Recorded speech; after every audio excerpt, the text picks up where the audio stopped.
Au nom du Père et du Fils et du Saint-Esprit. Évangile de Jésus-Christ selon saint Luc. Comme s'accomplissait le temps où il allait être enlevé au ciel, Jésus, le visage déterminé, prit la route de Jérusalem. Il envoya en avant de lui des messagers.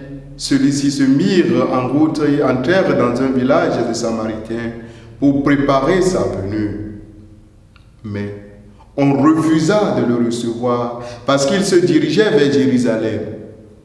Voyant cela, les disciples, Jacques et Jean dirent, « Seigneur, veux-tu que nous ordonnions qu'un feu tombe du ciel et les détruise ?» Mais Jésus, se retournant, les réprimanda. Puis il partit pour un autre village. Acclamons la parole de Dieu. Louange à toi, Seigneur Jésus.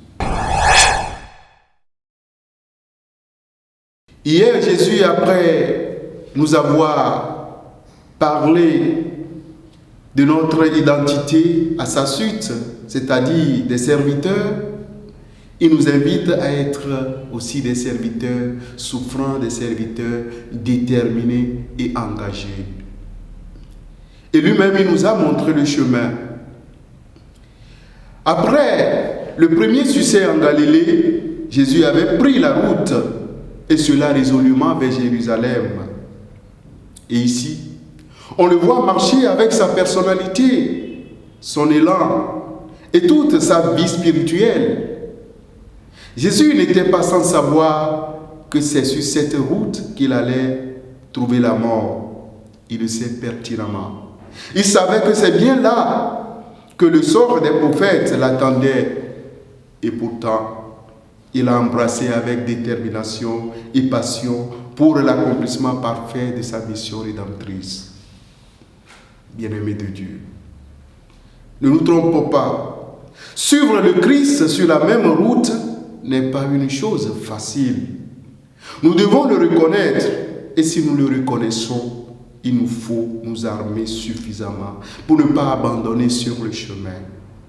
Que de fois, quand nous rencontrons des difficultés, notre premier réflexe est d'abandonner, de démissionner parce que nous ne sommes pas bien armés.